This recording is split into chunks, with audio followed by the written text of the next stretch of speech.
I'm going to talk to you about Jesus speaking of coming storms. So important. He speaks of coming storms.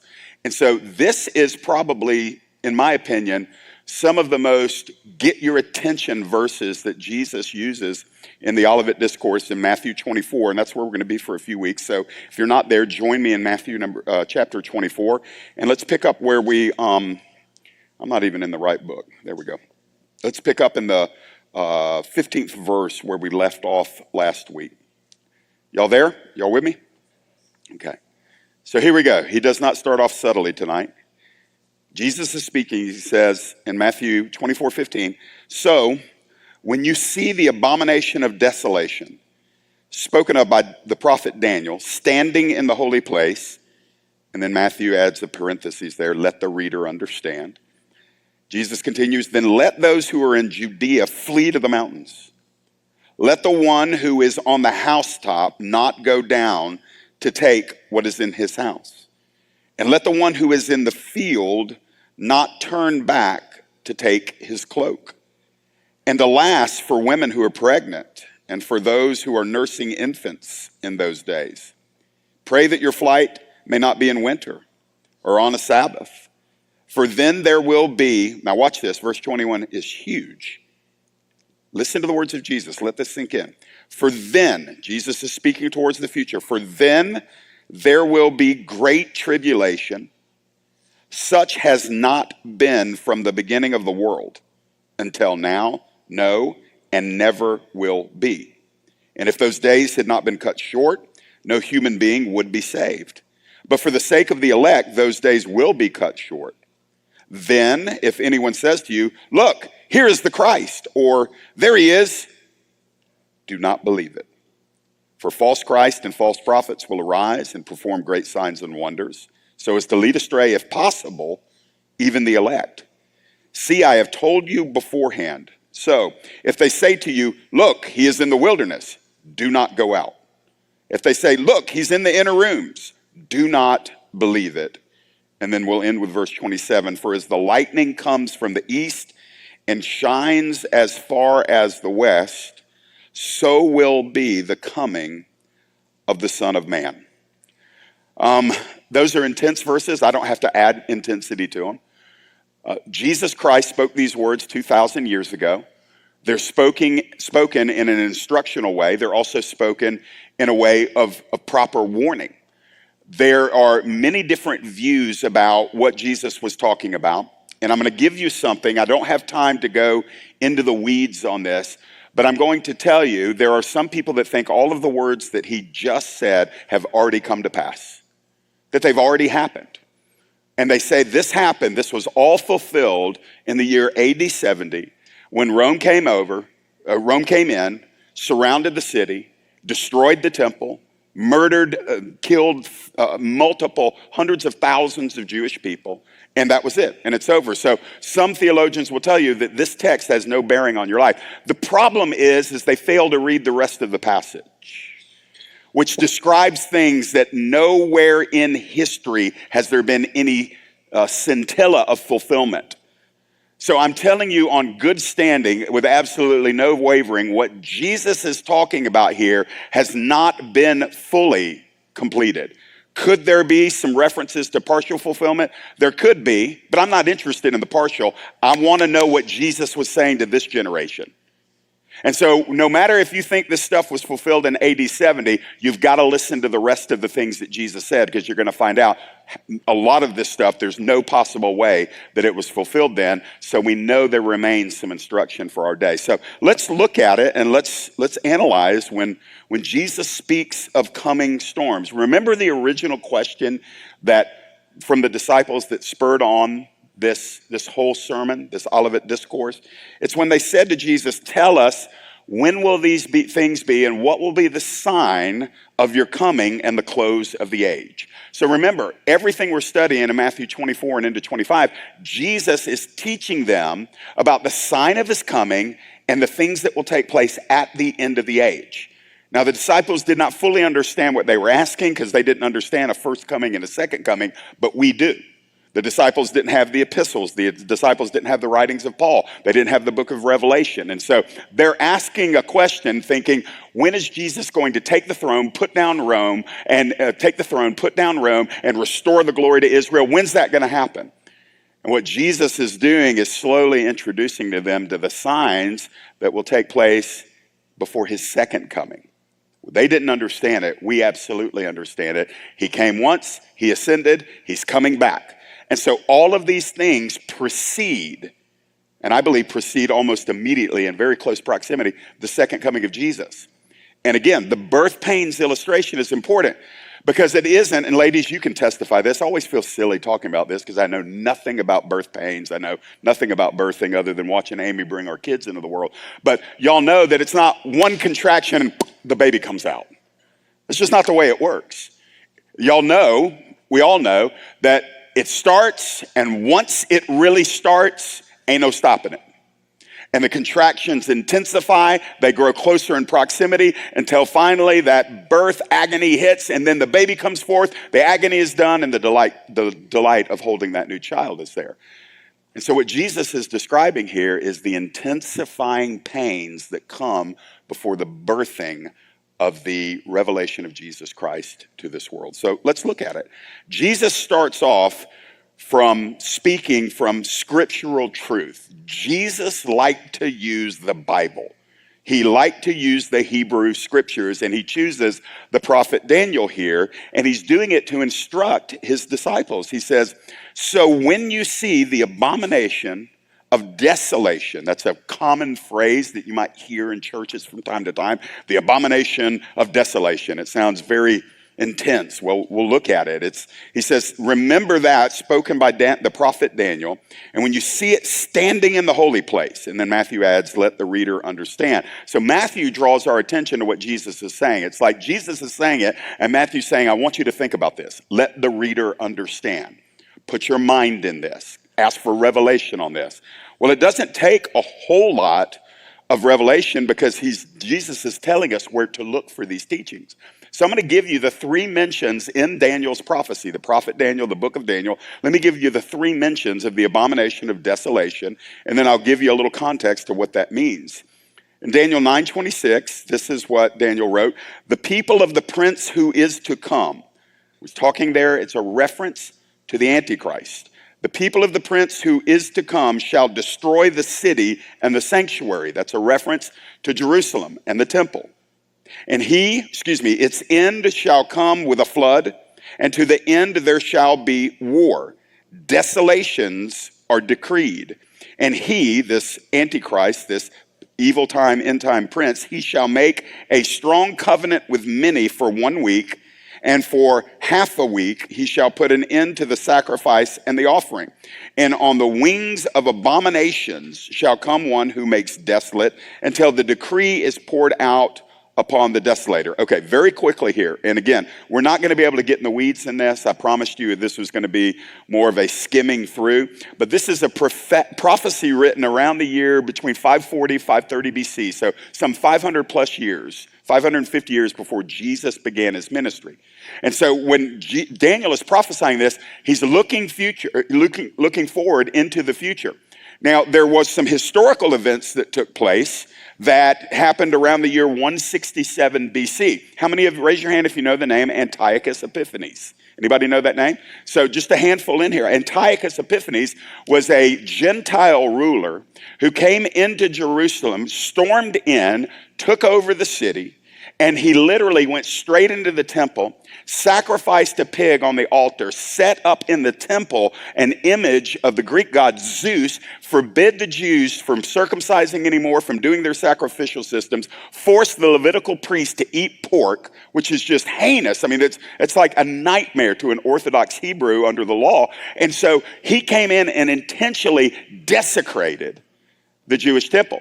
And for about 3 years, there was an ongoing war. Eventually, the Maccabees raised up, and they moved him out of the city. But it was a terrible thing that took place. And so many scholars think, well, that was the fulfillment of this. But Jesus is not going to allow us to land on that thing. That may have been a partial fulfillment in Jewish history, but Jesus is speaking after that happened and saying, no, it's actually future. So it wasn't fulfilled in 167. It is pointing still to the future. So we have to ask ourselves, well, what does this mean? Well, let's look at Daniel 11:31. We see in Daniel 11:31 these verses, forces from him, again, speaking of the Antichrist, forces, it's talking about military forces, shall appear and profane the temple and fortress and shall take away the regular burnt offering, and they will set up the abomination that makes desolate. Again, there's a partial fulfillment by Antiochus Epiphanes some 400 years before Christ, somewhere around, or actually 170 years before Christ. But it's still, Jesus is saying, yes, that, but this.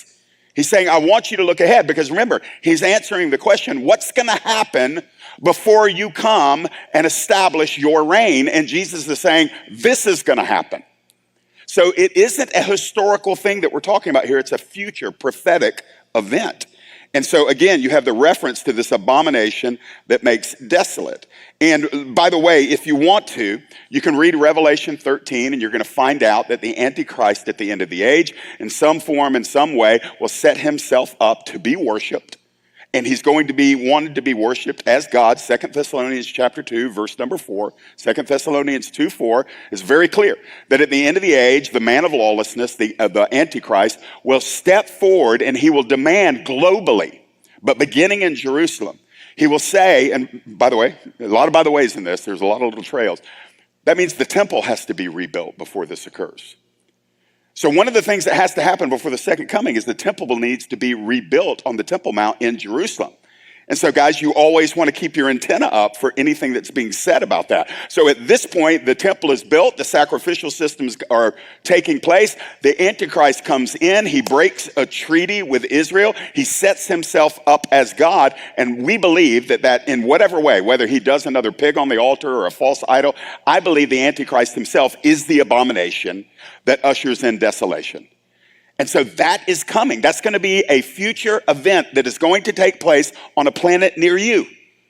It's going to happen right here on earth in Israel. This is going to happen.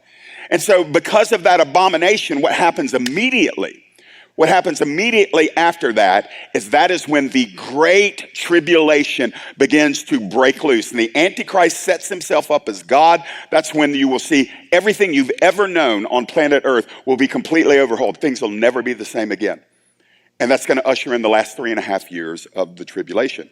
And by the way, that is referenced in Daniel 12, verse 11. From the time that the regular burnt offering is taken away, Antichrist comes in, says, no more Jewish sacrifices, I am the God. From the time that happens, and the abomination that makes desolate is set up, there shall be 1,290 days, which is about 3.5 years.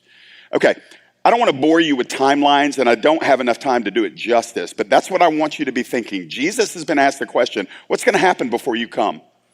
What's going to happen before the end of the age? The end of the ages, they knew it, the end of the ages, we know it. And Jesus says, I want you to understand in Jerusalem, when the man of lawlessness comes in and the abomination is set up in the temple, it's going to bring desolation. That's what's going to happen before I come. And so when we get that into our DNA, it means all eyes on Israel. You need to be aware of what's going on in Israel. You don't need to be swayed by Democrats or Republicans. It's not a political issue. It's a theological issue. It's a biblical issue.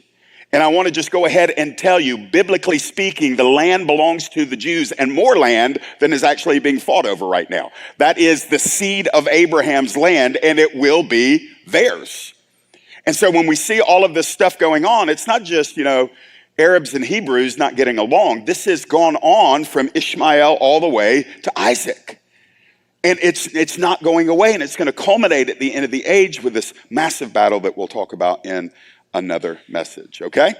So we're waking up a little bit, so let's go beyond just this initial thing that Jesus used his Bible to instruct his disciples about what to look for at the end of the age. And so we need to use our Bibles.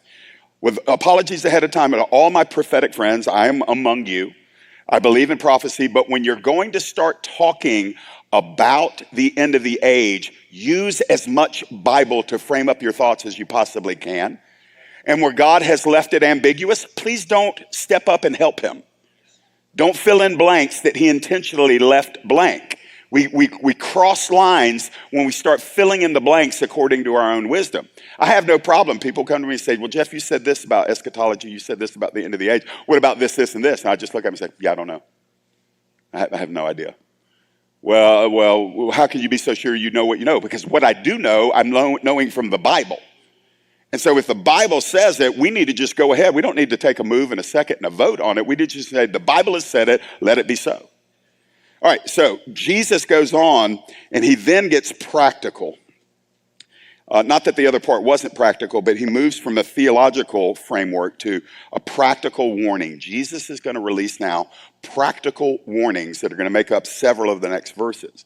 So again, he's speaking towards the end of the age. He says, and I'm going to go ahead and interpret it for you, the abomination of desolation, the Antichrist, whatever he does in the temple, Jesus says, when that happens, everything begins to get in high gear. When that event happens, everything begins to move, and it moves with haste. And so now he says, he speaks of that generation. He says, people are going to need to flee Judah or Jerusalem. They're going to need to flee the area immediately surrounding Jerusalem. He says, then let those who are in Judea flee to the mountains. Let them flee to the mountains. Now, I want you to get the language. Remember who's speaking here. Jesus is not just being vague and talking about option A and option B. He's giving instruction to his disciples, which is inscripturated for all generations. This is what we do when we see the abomination of desolation. He's speaking to people that will be alive. They will be in the proximity, the vicinity of the Temple Mount, the temple, Jerusalem itself. So he speaks to the land of Judea, and he says, everybody there, when that happens, flee. And he's speaking primarily in a Hebrew context here. He's saying to Jewish people, he's saying, those of you that are in that area, my Hebrew children, descendants of the seed of Abraham, when that begins to happen, you just need to go. It's amazing. We live in a generation where we're called right now by the Lord to engage in spiritual warfare.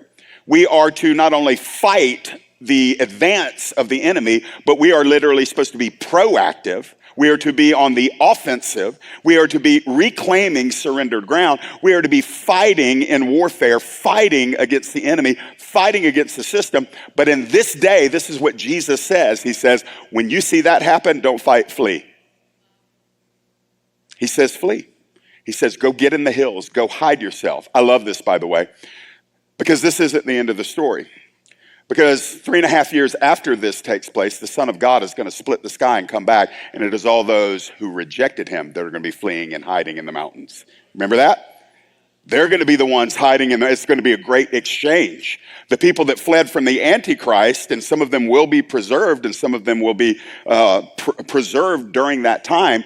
But when Jesus comes back, those people are going to be raised with him. They're going to be armed with him. They're going to be fighting alongside of him, ruling and reigning with him. And all of the Antichrist crew, all of the unbelievers, all of the rebels against God, they're going to flee into the caves. I don't know. That just brings me a great deal of pleasure. It's what we call biblical, holy biblical justice.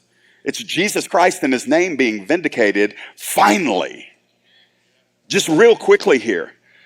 We ought to live with a holy desire. Matter of fact, it ought to be our foremost desire in life to see the name of the Son of God vindicated on planet Earth. He's been waiting 2,000 years. Some of us are upset because we couldn't get our name cleared from something that happened 5 years ago. Jesus never did anything wrong, and his name has been smeared for 2,000 years. And I can't wait for the day where the Son of God splits the sky, comes back, and he vindicates his own name. That motivates me. We're living for that moment. We're not living to get wealthy. We're not living to be famous. We're not living to do awesome things and gain notoriety. And we're not living because we want our politics platform to be. We're not living for this. We're living for that. When he comes back, and man, I'm going to tell you, there's nothing greater than seeing our King come back in all of his glory. But before that happens, I mean this with all sincerity, hell will break loose on earth. Like in a way that Jesus is about to tell us has never happened before. So he says, when this begins to happen, if you're in Jerusalem, I want you to run to the mountains. Look at it, he amplifies it. He tells the people, like, these events are going to move intensely. They're going to move rapidly, to the extent that he says, let the one who is on the housetop not go down to take what is in his house. And let the one who is in the field not turn back to take his cloak. I think sometimes we read poetry and symbolism into things that Jesus doesn't mean poetically and he doesn't mean symbolically. He's saying, when that happens, let's put it into a very present contemporary context. So if you're in a Hebrew and you're in your home or you're out in your yard and you're living in whatever day this is going to be, in a day of media, in a day where events that happen across the world we can know in 5 seconds. And so there in Jerusalem, they're going to know, and by the way, this isn't going to happen in a vacuum. Luke's rendition, not rendition, but Luke's presentation of the same sermon, Luke says up in, well, it's a little bit later, but Luke tells us that there's going to be armies surrounding Jerusalem when this happens. So it's not going to be all of a sudden everything's just normal and then boom, the Antichrist shows up. There's going to be an on-ramp to this. There's going to be a lead into this. And so these people are going to be on alert, but then they're going to know it. And so you're sitting there, let's just say it's a Thursday afternoon. Nobody knows the hour of the day, but theoretically it's going to happen on a day at an hour. And all of a sudden you see this world leader break his treaty with Israel, march into the temple, and declare that he is God and the whole globe must worship him. And this is what Jesus says. As soon as you hear that, don't go back in to pack your suitcase. Do not go from the field to wash up. Do not come down off your everyday duties. Don't come out of your leisure. As soon as you hear it, run. Now, it's going to hit immediately and initially in Israel. It's going to hit immediately and initially in the areas surrounding Jerusalem, but it's going to be global. So we're over here in the southern part of the United States, and we're thinking, man, when that happens over there, man, those poor people. No, what we don't understand is that this is going to be global. The persecution, the eradication of anybody that will not, listen, Jews eradicated because they won't bow down to the Antichrist. Christians eradicated because they will not bow down to Jesus Christ. Muslims eradicated because they will not bow down to Jesus Christ. Any religion that doesn't view the Antichrist as the deity, everybody dies. Aren't you glad you came tonight? Amen. He's speaking of coming storms. Like this is actually going to happen. And guys, you know, I need messages like this from time to time, because what it does is it just comes up and it just takes me by the shoulders and says, wake up. Wake up. You're worried about this. You're having a little anxiety over this. You're upset about this. You're dreaming about this. And sometimes the Lord just has to say, remember what my son said about the end of the age. And guys, again, I'll just submit to you, there's never been a generation closer than you are right now. And so he says in verses 19 and 20, he says that normal life patterns will cease at that moment. And he speaks of women that are pregnant, those that are nursing young babies in those days. And then he adds, pray that your flight may not be in winter or on a Sabbath. Just very quickly here, that verse reminds me that Jesus, as the Son of Man, did not know at that moment when his return would be. He's saying, just pray. He could have said, if he knew, he could have said, yeah, don't worry about it. It's not going to happen in winter, and it's not going to happen on the Sabbath. But he had already said, only the Father knows the hour and the day. He says, what you need to be praying is it doesn't occur at a time that makes your fleeing more difficult. I mean, just the practicality of that, women with babies or women that are pregnant that need to get out of Jerusalem, and just the physical difficulties of either having a baby at your breast or having a baby in your womb. And he says, don't do it. And then he says, pray that your flight's not on Sabbath. I think that's very interesting too. Some of the persecution that is going to hit also from non-believing Jewish people, that when they see their Jewish brethren who are believers in Yeshua and they're fleeing, he's saying, you better hope it's not on a Sabbath, because that Sabbath persecution for them breaking the Sabbath, packing up, moving, running out, even that can bring its own layer of persecution. So there's so many practical layers we don't think about when we think about the end times.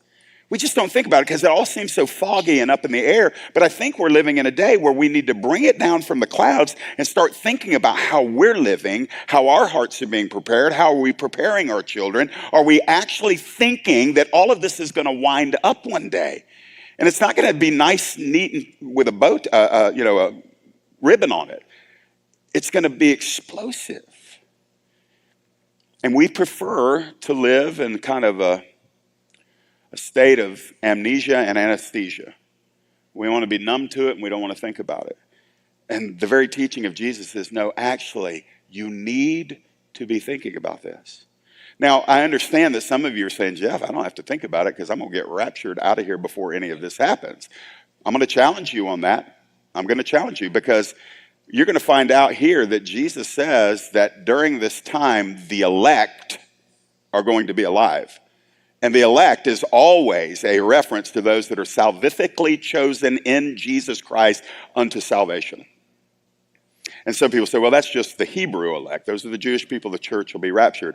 Well, we're going to get to that message, and I can't wait to do that because I'm going to get a lot of emails that week. But for tonight, I just want to tell you, if your highest hope is that you're going to get snatched out of here before any of this happens, therefore you don't have to take it seriously, you're not listening to the words of Jesus. You're not. Even if you think you're getting yanked out of here ahead of time, this stuff's still very, very important. So let's go a little bit further.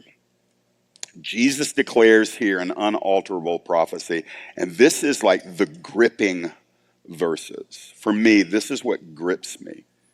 I'm going to read it slowly, and I want you to remember, this is the Son of God saying something about the future on planet Earth. He says, for then, in the time surrounding the abomination of desolation, the Antichrist, for then, at that moment, in that season, there will be great tribulation. And then he describes what this tribulation, the extent of it, the intensity of it. He says, such as has not been from the beginning of the world until now. No, and never will be. So let's just slow down here for a moment.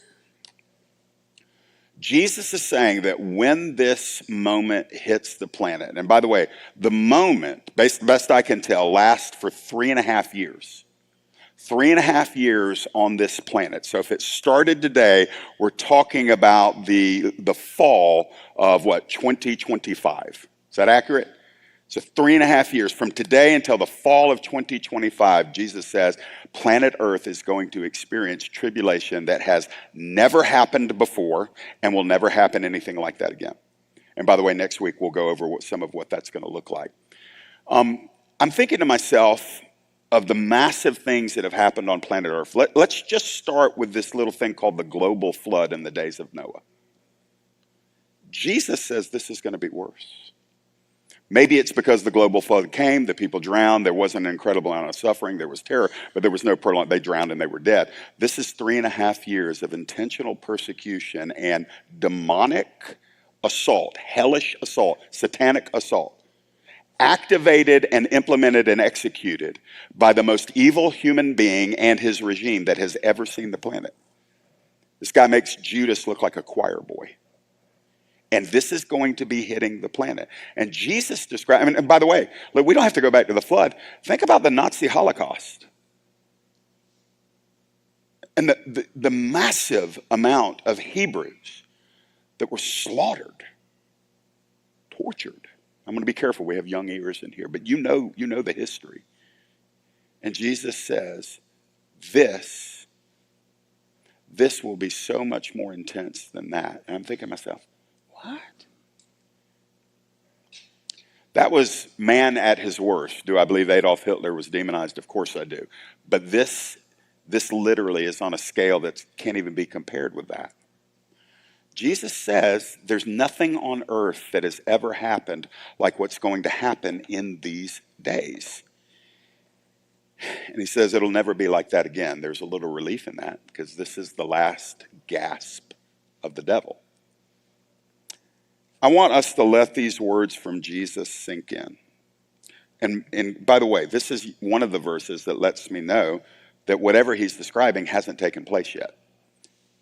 I mean, there's been nothing in our history to where we could say it fits this kind of description from the omniscient Son of God.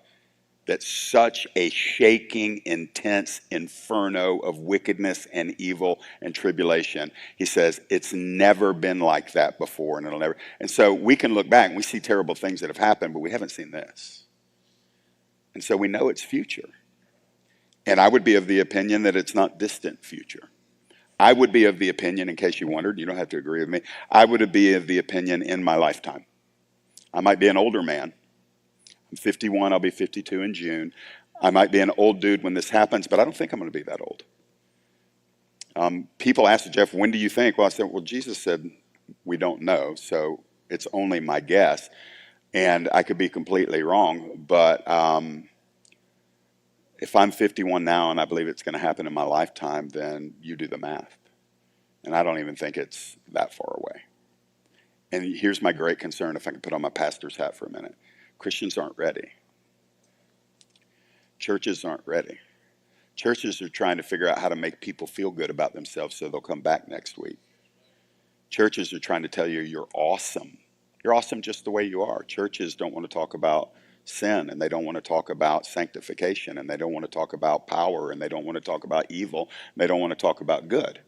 They just want to make people feel affirmed and loved. And meanwhile, I'm thinking, yeah, Jesus actually didn't sign off on that methodology. Jesus is like, no, hell is about to hit earth, and y'all need to be ready. Remember, that's the why. This is why he's saying it. He wants everybody to be ready. And so he gives that unhappy promise that this intense, unprecedented tribulation that the world has never seen is coming. And he wants to let those words sink in. He wants us to let those words sink in. But just to make sure you don't get like depressed and curl up on your kitchen floor tonight and refuse to leave the house for the next 5 years. Verse 22. He says, but if those days had not been cut short, no human being would be saved. Now, just let that sink in. Like, it's going to be so intense that if the timing wasn't limited, and God is in control of the calendar, like, that's what's so crazy. All of this is happening on earth, but it's not happening outside of God superintending it. So I know who's in charge. That's why I don't have to freak. Because the one who's in charge is the one who loved me, chose me, saved me, and is coming again for me. So I'm good, even like when this stuff hits, and I'm like, oh man, this is intense. But hallelujah, the Lord knows the timing of this whole thing. He says, and he's shortened it for the sake of the elect. For the sake of the elect, these days will be cut short. There's a lot of different things we could kind of unpack from that. The way I receive this is that it'll be so intense that even the strongest believer on the earth at that time, if God didn't limit how long the tribulation went on, even the strongest believer alive would probably crumble. But God says, but for the sake of the elect, we will cut that time short. So that's what's beautiful, that this whole thing's going on. And while the world will have their eye on Jerusalem and the Antichrist and all of that junk that's going on, God will have his eye on his own people. And God will know every single one that belongs to him through faith in Jesus Christ, and every single one of those that don't belong to him because they've spurned the Son of God. God knows whose he is. And so let me just give you this very quickly. If you go back to the story of Moses in Egypt, and when the plagues hit Egypt, God did not remove his people out of the land when the plagues hit. They were in the land, but they were protected. The little place called Goshen, that was where they were. And you say, well, Jeff, how is all this stuff going to be on the planet? And man, the Bible says Christians aren't appointed to wrath. We're not appointed to God's wrath. But we're not immune from the wrath of this Antichrist that's going to hit. And so, yes, it'll affect people, but it's not God pouring out his wrath on his people. There will be, in some supernatural, God knows how way, there will be a preservation of the elect of God through the tribulation. It says it right there. And if it wasn't for God's sovereign protection of us during that time, then even the elect would fall. So even as the great tribulation is unfolding here, there's going to be an intentional mercy from God towards his own people who are alive at that time. And you may disagree with me, but I don't make a distinction between, I used to be a dispensationalist. That's the way I was trained as a good Baptist boy. And I believed that, okay, just the straight down the line, the Clarence Larkin thing and all of the dispensational theology. And I was like, man, I don't even need to study tribulation stuff because we're going to be at the marriage supper of the Lamb in heaven. And it's going to be awesome. And poor planet Earth. And then when it's all done, we're all going to come back and, we're going to take care of things. I don't believe that anymore. I don't believe in the escapism. I just don't. And I'm not going to separate with people that do believe in that, but I'm just going to say I'm concerned that if we are convinced we have a get out of tribulation free card, then we may not be preparing for what's coming. And as much as some people don't like to hear it, he that endures to the end shall be saved. So that the antithesis of that is the ones that don't endure to the end aren't saved. And we're raising multiple generations now. You might be in your 80s in this room. You might be a preteen in this room. But from the preteen to the octogenarian, we have all these generations that have been coddled in a version of Western American Christianity that's not preparing them for the end of the age. And I'm thinking to myself, when this happens, people are going to assume they'll be able to get ready. And I'm just not convinced. I'm thinking, if you didn't love him enough to live for him in allegiance when everything was easy, what makes you think you're going to love him enough to live in allegiance when all hell comes against you and the end of the age?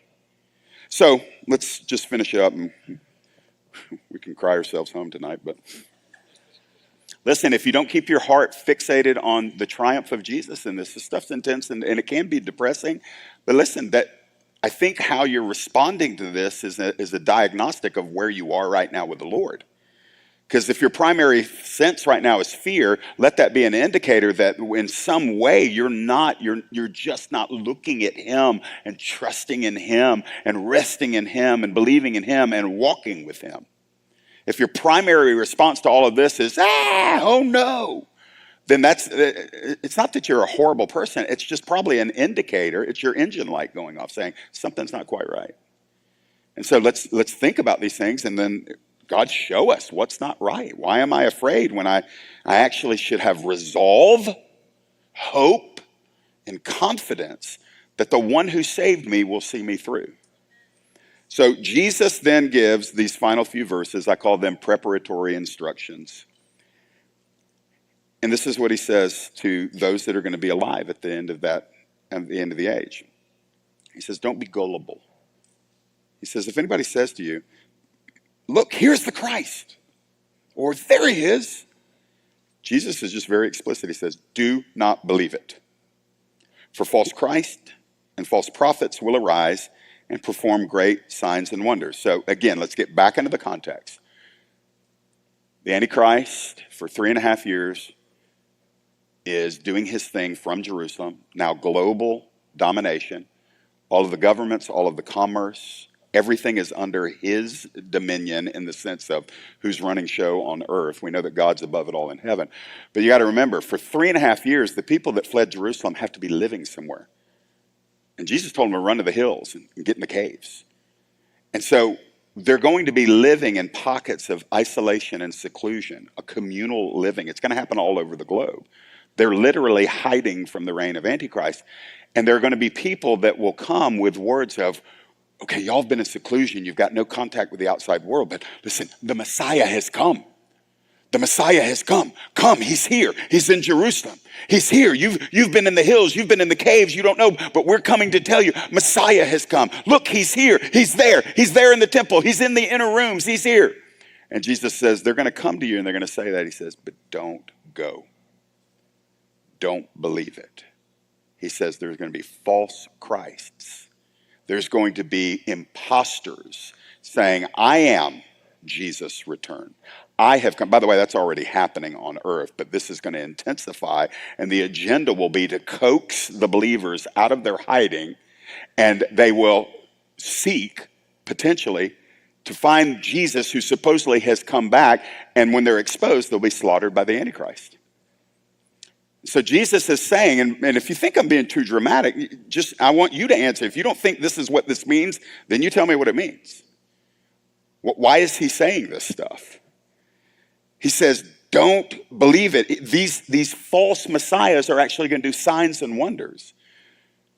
Quick rabbit trail to my charismatic friends. I'm asking God for signs and wonders. I'm asking the Lord to manifest his power. I believe that is part of the kingdom. But I'm rooted in my Bible. I don't trust in signs and wonders. I appreciate them. I think we need them. I would think great good comes from them. Miracles, healings, prophecies, tongues, interpretation of tongues, dreams, visions. I want it all. But if I wasn't grounded in my Bible, I'd be so susceptible to the next sign and wonder proving in my gullible heart that that must be the Christ. So we've got to be people of the word. One of the reasons why we are starting a campus of Kaneo Ministry Training Center here is because I feel convicted in the back end of my ministry that we need to be so much more intentional about getting people grounded in the word. And especially those of us that believe in signs, wonders, miracles, healings, and all of the supernatural stuff. I don't say stop believing in that. I'm just saying believe it, but also pursue the truth of the word of God, which is settled forever. And so Jesus is saying they're going to try to fool you. But he says, but don't be afraid. He says the reason why they're doing this is so that they might lead astray, verse 24 at the end of it, so as to lead astray, if possible, even the elect. This is what I love. And I mentioned this last week about can true believers apostatize and renounce Jesus, and I gave you that my answer is no on that.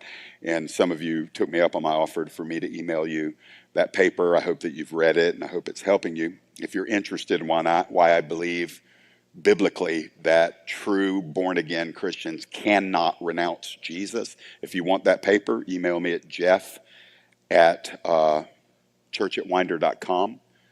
jeff@churchatwinder.com, and I'll send you, it's probably 8 pages, and it explains why I don't believe that, why I don't believe that a true born-again Christian can apostatize or renounce the faith. I believe pseudo-Christians can.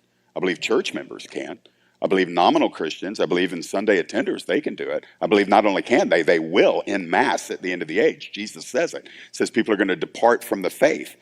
I don't believe that that's born again people because the rest of the scripture is very clear on that issue. Even right here, he says, it's not possible to lead the elect astray. It's verse 24, right out of the mouth of Jesus. He says, if it were possible, even the elect could be led astray, which by the teaching of Jesus says, it's not possible, but if it was possible, even if it was possible, the elect would be led astray at the end of the age. So I don't have to be afraid that I'm going to be deceived at the end of the age. Why? Because embedded in the born-again person is the endurance. We know Jesus. We have an anointing from the Holy One. We understand what is true. And so in verse 25, he says, I've told you beforehand. See, I've told you beforehand. Would you put that up on the screen, verse 25? See, I have told you beforehand. Don't miss that. Jesus is like, I'm telling you now so you'll understand it then. Don't believe when they say there's Jesus, or Jesus is over here, or Jesus is over there. He says, don't believe it. If they say to you, look, he's out in the wilderness, don't go there. If they say, look, he's in the inner rooms, Jesus says, don't believe it. Why? Verse 27, last verse. For as the lightning comes from the east and shines as far as the west, so will be the coming of the Son of Man. So here's what Jesus says. When I come back to the planet, you won't need to rely on somebody else's word about it. You won't need anybody to tell you. I think about this. I have somewhat of a logical brain. I was talking to a young woman right before service that's been a guest here for a few weeks, and she's working on her master's degree in the sciences, and we're talking about what she wanted to do. And I could tell just by speaking with her that she has like a great mind, and I'm thinking, I don't have that kind of mind, but I got enough of that to say, I wonder scientifically how that's going to happen, where every eye on the planet will know the moment where the Son of God breaks through. So I've got a sanctified imagination. I figure if God created the heavens, he can draw attention in the heavens however he wants. And I picture if Jesus Christ is coming back, and he is, and there's going to be an angelic army coming back with him, tens of thousands upon thousands upon thousands, it's probably going to be noticeable in the atmosphere. And what Jesus is saying here is when you hear the rumors that I'm back, but you didn't see me, I'm not back. because when I come back, every eye will behold me. And a little bit later on, after every eye beholds me, every knee is going to bow before me. And just after every knee bows before him, every tongue is going to confess that Jesus Christ is Lord.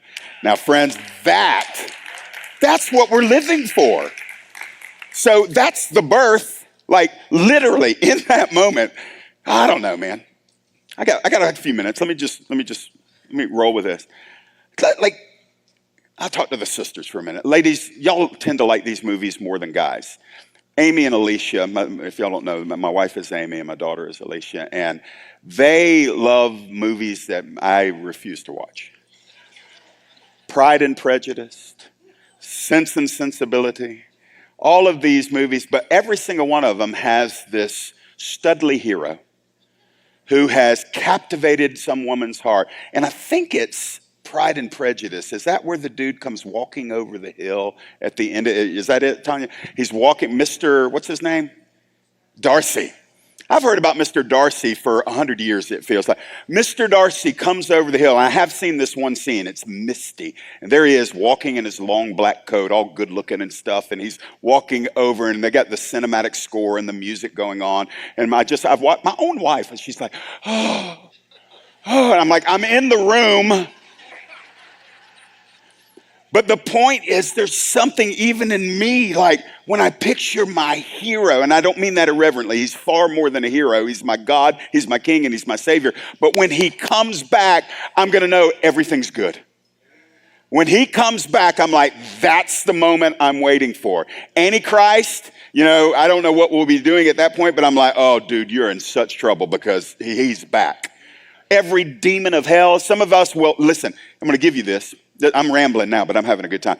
Every demon of hell that has tempted you, accused you, assaulted you, taken from you, stolen from you, sent abusers into your life, made your mind a mess in certain seasons, every one of those that has come against you and strategized against you, you're going to be standing while they're kneeling, and you're going to see them cast into the lake of fire because of the one who's coming back and splitting the sky. That's going to happen, man. That's going to straight up happen. And so what I want us to do, and you can stand to your feet. He's so much better than Mr. Darcy. Mr. Darcy's great. Appreciate Mr. But guys, I'm just like, Lord, I needed to be thinking this deeply on this at about 3:00 this afternoon.